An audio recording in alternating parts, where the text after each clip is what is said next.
Welcome back to Tashkid FX for another apecoin price prediction update, and in this video I'll be giving you the latest developments that have been happening here on the apecoin chart. And before I start the video, make sure that you give this video a thumbs up, subscribe to the channel, and also check out the channel membership. And allow me to start the video here on the 4-hour chart by first giving you a recap of what has been happening. And at the time of this recording, apecoin has managed to break above the 20-day MA and has continued to show a lot of strength to continue pushing even higher in an Elliot structure that we have here on the charts, where you can see that after making our low at around the $2.5976 mark, we started a very nice bounce to the upside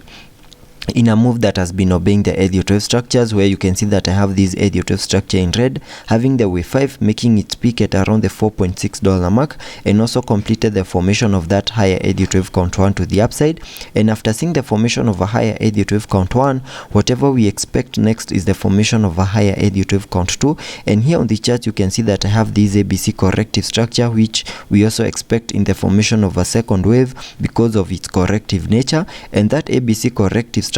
fully maximized the minimum target area that I had here on the charts, using the Fibonacci's in the formation of that second wave. And after seeing the formation of a second wave, whatever we expect next is a bounce to the upside in the formation of this higher Elliot wave count 3, and I believe that is what is playing out. And by first sketching out a minimum target area to the upside in the formation of this wave 3 by connecting the trend based Fibonacci from the low of the first wave to the high of that wave 1, then dragging the fibs to the low of the second wave, that gives me a minimum target area to the upside in the formation of that wave 3 at the fib level 1.618, which perfectly lies at around the $6.45 mark. And that is the minimum that I'm expecting that higher Elliot wave count 3 to the upside to do. And because a wave 3 to the upside is an impulsive wave, we also expect to see fractal waves in formation within that higher Elliot wave count 3, where you can see that I have this Elliot wave structure in blue, having that as the first wave, then a wave 2. We have also seen the formation of that wave 3, and we have also seen the retracement to the lower side in the formation of this wave 4. And whatever we are seeing at the moment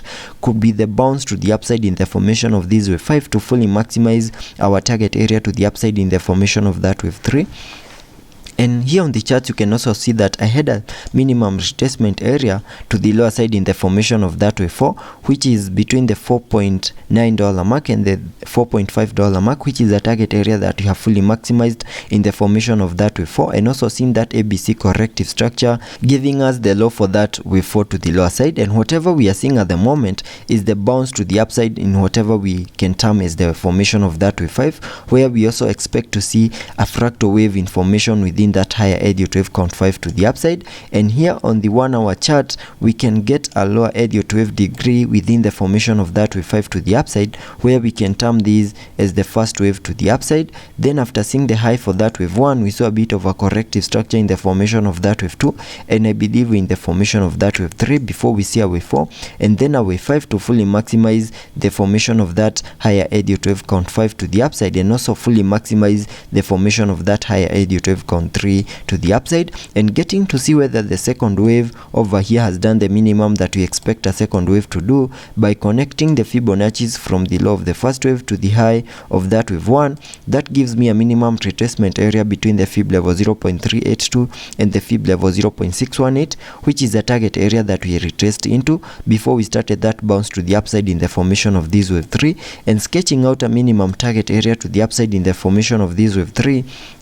by connecting the Fibonacci's from the low of the first wave to the high of that wave 1, then dragging the fibs to the low of the second wave, that gives me a minimum target area to the upside in the formation of that wave 3 at the fib level 1.618, which perfectly lies at around the $5.75 mark. So there are chances that the higher prices that you are seeing here on the apecoin chart could take us back to around the $5.75 to $1 mark in the formation of this wave 3 before we see a wave 4, and then continue pushing even higher in the formation of that wave 5 to the upside to fully maximize our target area to the upside in the formation of that wave 5. So my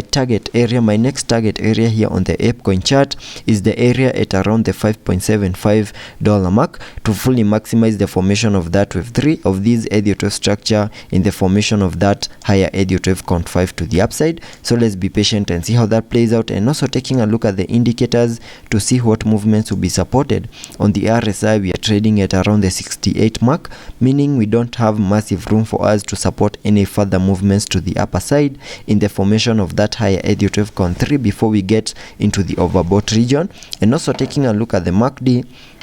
here on the MACD we have been able to print a bullish cross, and that means higher prices are still coming our way. So let's be patient and see how that plays out, and I'll keep you updated.